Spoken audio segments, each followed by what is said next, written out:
بسم اللہ الرحمن الرحیم۔ پہلی گزارش یہ ہے کہ ہر نماز کے بعد اپنی جگہ پہ بیٹھ کے ذکر کیا کریں۔ گنتی کے 3 سے 4 منٹ ہیں، آیت الکرسی پڑھیں، تسبیحات فاطمہ، سبحان اللہ، الحمدللہ، اللہ اکبر، یہ اپنی جگہ پہ بیٹھ کے پڑھا کریں۔ کہ صحیح بخاری کی روایت ہے والملائکۃ یصلون علی احدکم ما دام فی مجلسہ الذی صلی فیہ، جب بندہ اپنی جگہ پہ بیٹھ کے ذکر کرتا ہے تو اللہ کے نورانی فرشتے اس کے لیے دعا کرتے ہیں۔ وہ دعا کیا کرتے ہیں اور فرشتے کتنے ہوتے ہیں، یہ 2 باتیں بڑی کمال کی ہیں۔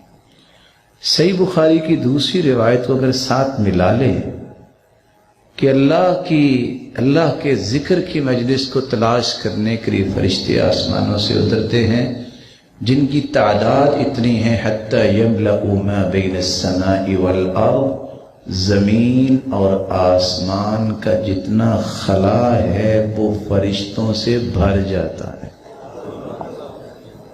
اب اندازہ آپ خود لگا سکتے ہیں۔ دعائیں وہ 3 کرتے ہیں، اللہم اغفر لہ، یا اللہ اسے معاف کر دے، اللہم ارحم، اللہ اس پہ رحمت کی برکھا برسا دے، اللہم تب علیہ، اے اللہ اس کی توبہ کو قبول فرما۔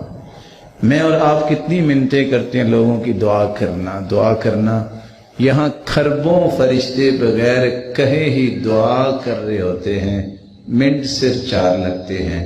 میں بڑے ہی ادب سے آپ سے گزارش کروں گا، اپنی زندگی کا معمول بنائیے، نماز کے بعد تسلی سے ذکر مکمل کر کے ہی آپ سنتیں پڑھیں، گھر جائیں۔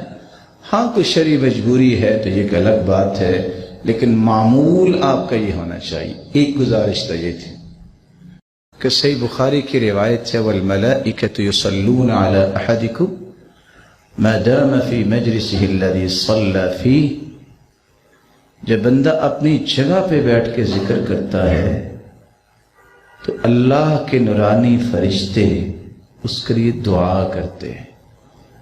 وہ دعا کیا کرتے ہیں اور فرشتے کتنے ہوتے ہیں، یہ 2 باتیں بڑی کمال کی ہیں۔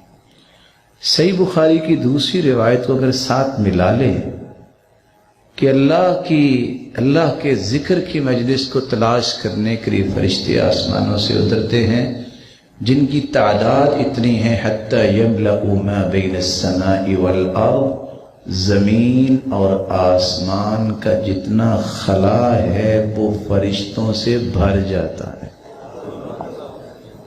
اب اندازہ آپ خود لگا سکتے ہیں۔ دعائیں وہ 3 کرتے ہیں، اللہم اغفر لہ، یا اللہ اسے معاف کر دے، اللہم ارحم، اللہ اس پہ رحمت کی برکھا برسا دے، اللہم تب علیہ، اے اللہ اس کی توبہ کو قبول فرما۔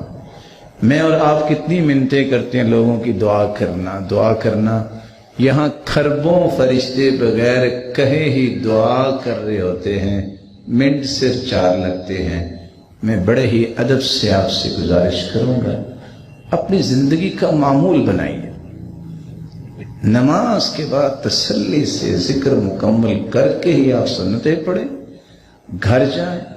ہاں کوئی شرعی مجبوری ہے تو یہ ایک الگ بات ہے، لیکن معمول آپ کا یہ ہونا چاہیے۔ ایک گزارش تو یہ تھی